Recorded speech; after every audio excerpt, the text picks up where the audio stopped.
భగవద్గీత జీవితానికి మార్గదర్శి. భగవద్గీత అనేది ఒక గొప్ప గ్రంథం. ఇది జీవితానికి మార్గదర్శకంలా ఉంటుంది. ఇందులో శ్రీకృష్ణుడు అర్జునుడికి జీవిత పాఠాలు చెబుతాడు.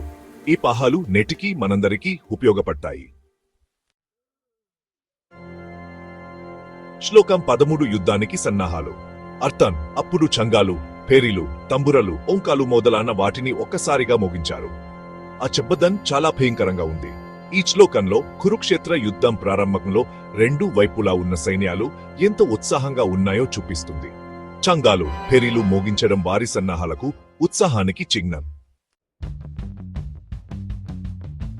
శ్లోకం 14 పాంచజన్యం మరియు దేవదత్తం. ఈ శ్లోకంలో మహాభారత యుద్ధం ప్రారంభానికి ముందు శ్రీకృష్ణుడు మరియు అర్జునుడు తమ దివ్య శంఖాలు మోగించారు. పాంచజన్యం మరియు దేవదత్తం అనే ఈ చంతాలు యుద్ధానికి సిద్ధంగా ఉన్న సంకేతాలను అందించాయి. అప్పుడు శ్రీకృష్ణుడు మరియు అర్జునుడు తమ దివ్య శంఖాలను, పాంచజయం మరియు దేవదత్తాన్ని మోగించారు. ఈ చందాలు యుద్ధానికి సిద్ధంగా ఉన్న సంకేతాలను అందించాయి. వారు తెల్లని గుర్రాలు లాగిన గొప్ప రం మీద దున్నారు. ఈ శ్లోకంలో శ్రీకృష్ణుడు మరియు అర్జునుడు కూడా తమ చందాలను మోగించి యుద్ధానికి సిద్ధంగా ఉన్నట్లు ప్రకటించారు.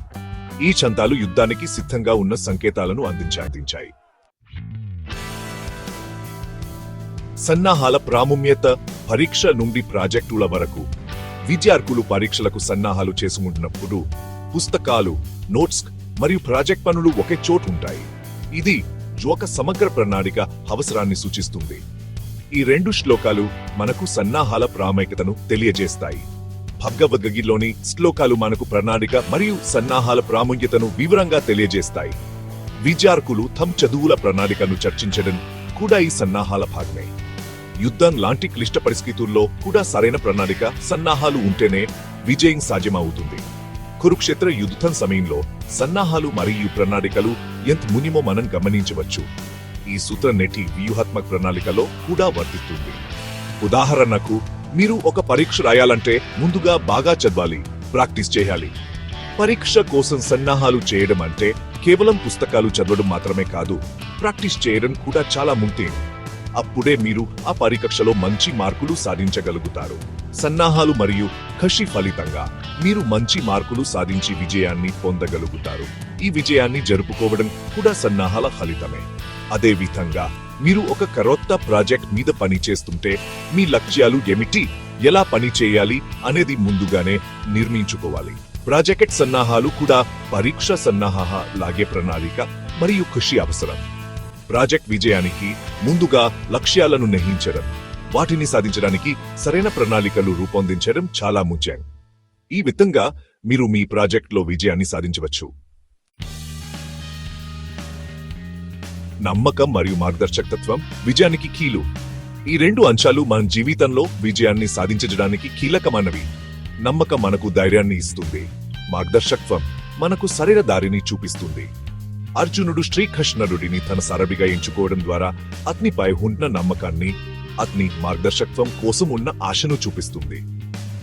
మనకు నమ్మకం మరియు మార్గదర్శకత్వం ఎంత ముఖ్యమో తెలియజేస్తుంది. జీవితంలో కూడా మనం కష్టమైన నిర్ణయాలు తీసుకోవాల్సి వచ్చినప్పుడు మన పెద్దల సలహాలు తీసుకోవడం చాలా ముఖ్యం. పెద్దల అనుభవం మనకు సరైన నిర్ణయాలు తీసుకోవడంలో సహాయపడుతుంది. ఉదాహరణకు, మీరు ఈ కెరీర్ ఎంచుకోవాలో తెలియక తికమక పడుతుంటే ఇది చాలా సాధారణమైన విషయం. ఈ సమయంలో మీరు మీకు నమ్మకమైన వ్యక్తుల సలహాలు తీసుకోవడం మంచిది. మీ తల్లిదండ్రులు లేదా ఉపాధ్యాయులతో మాట్లాడుడి. వారు మీకు వారి అనుభవం మరియు జ్ఞానంతో సహాయం చేస్తారు. వారి సలహాలు మీకు స్పష్టతను ఇస్తాయి. వారు మీకు సరైన మార్గదర్శనం చేయగలరు. వారి మార్గదర్శకత్వం మీకు విజయానికి దారితీస్తుంది. ఈ విధంగా నమ్మకం మరియు మార్గదర్శకత్వం మన జీవితంలో విజయానికి కీలు అవుతాయి. జట్టు కృషి మరియు సానుకూల దృక్పథం కలిసి సాధించగలరు. యుద్ధంలో విజయం సాధించడానికి జట్టు కృషి చాలా ముఖ్యం. అదేవిధంగా జీవితంలో కూడా మనం ఒంటరిగా ఏమీ సాధించలేము. కుటుంబ సభ్యులు, స్నేహితులు, సహోద్యోగుల సహకారం మనకు ఎల్లప్పుడూ అవసరం. సానుకూల దృక్పథం కూడా చాలా ముఖ్యం. కష్టాలు ఎదురైనప్పుడు నిరాశ చెందకుండా ధైర్యంగా ముందుకు సాగాలి. అప్పుడే మన విజయం సాధించగలం. జై. భగవద్గీత నుండి నేర్చుకున్న పాయాలు. రోజువారీ జీవితంలో వాటిని ఎలా ఉపయోగించాలి? భగవద్గీతలోని ఈ 2 శ్లోకాలు మనకు చాలా విలువైన పాఠాలు నేర్పుతాయి. సన్నాహాలు, నమ్మకం, మార్గదర్శకత్వం, జట్టు కృషి మరియు సానుకూల దృక్పథం ఇవన్నీ జీవితంలో విజయం సాధించడానికి కీలకం. ముగింపు శ్లోకాల్ శాశ్వత సందేశం. భగవద్గీతలోని ఈ శ్లోకాలు కేవలం యుద్ధం గురించి మాత్రమే కాదు, అవి జీవితంలో ఎదురయ్యే ప్రతి సవాలును ఎలా ఎదుర్కోవాలో నేర్పుతాయి. ఏ పాఠాలు శాశ్వతమైనవి మరియు అన్ని వయసుల వారికి వర్తిస్తాయి.